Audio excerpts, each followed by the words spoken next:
I'm dead serious. Okay, listen, this isn't a good game series. I don't even know if I'm going to be able to publish this video because of how poorly it's aged.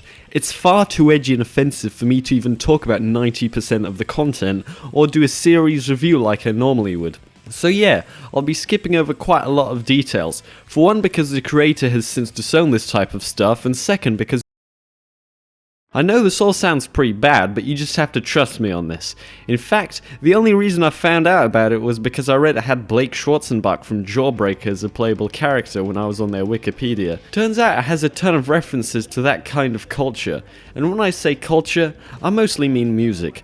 This game has so much good music, man.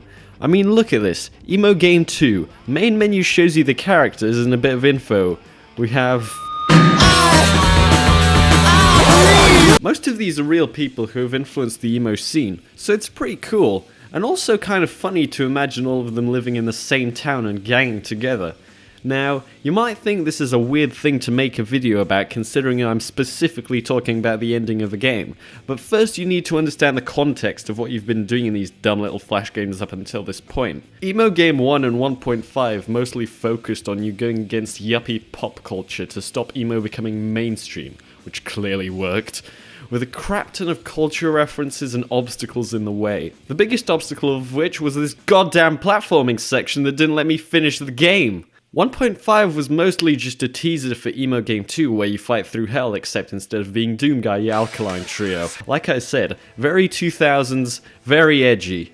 Emogame 2 starts almost the same way, even parodying the first game at times with a good amount of self-referentialism. For 2/3 of the game, you're messing up MTV, pop music, Hot Topic, shopping malls, jock culture, Dave Matthews Band, and all that stuff. And to give a quick overview of the last two entries, the whole premise of these games is built on true emo being indie and not becoming too popular, otherwise the band would break up or the music would start to suck. And it's all greedy America's fault. Basically, one big gatekeep that I clearly empathize with a little too much. And no, this does not resemble any real events. It's all awesome, yeah, woo! Emogame 1 especially trashed everyone. In that game it was about 90%, whereas Emogame 2 is a much more grounded 85%. It was just a different time, man. I'm not gonna bother talking about the gameplay too much because, well, look at it. It's a floaty flash side-scroller semi-shooter from 2004. What more is there to be said? However, once you enter the third level, everything kind of shifts a little. The so-called indie rock dimension, ruled by Ian MacKaye and Jeremy Ennick, who promptly inform you that they need your help because the darkness is coming. Or to be more specific, the nothing. So you gotta run around the place to find 8 pieces of artifacts. Anyway, this level is a bit more substance. You still have the boss battles and stupid challenges, Easter eggs and extra stuff, but the themes at least have a little more depth, with a couple mentions of internal feelings or teenage angst and work culture, corporatism, romanticism, trying to be cool and such. Don't get me wrong, it's still dumb and edgy as all hell, but at least it starts a little acknowledgement. Even when you find all the necessary artifacts, the stupid edgy humour continues. However, you find out that all you have to do to save Emo is give it a new name.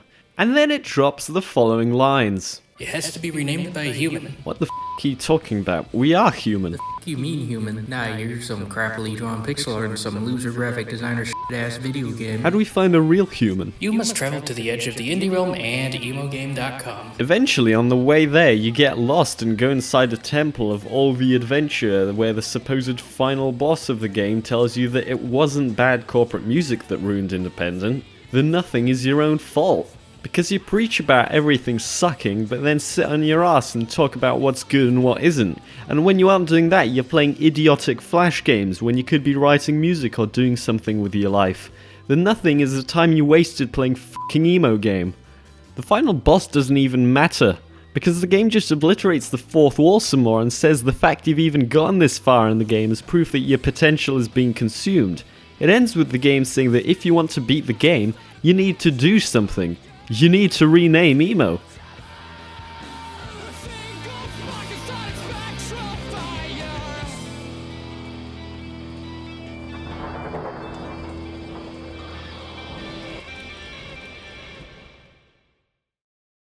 If you do so, you get one last nice cutscene before the game gets stuck and tells you to do something with your life. I don't know about you, but after all the stupid, poorly aged shenanigans of the journey up to this point, the complete and utter breakdown of all that being totally meaningless is somehow cathartic. I mean, sure, it doesn't mean that everything that's in the game isn't in the game, but it acknowledges its own shortcomings as well as the players for actually playing through this thing. This ending is pretty much the only reason I'm making this video. Sure, it would be cool for me to ramble about music that I like, but to be honest, as the game said, it just doesn't matter. In fact, why are you watching this again? Actually, no gimmicks. No signing off this time. I gotta go record some stuff or make a video or something, man. Goddamn.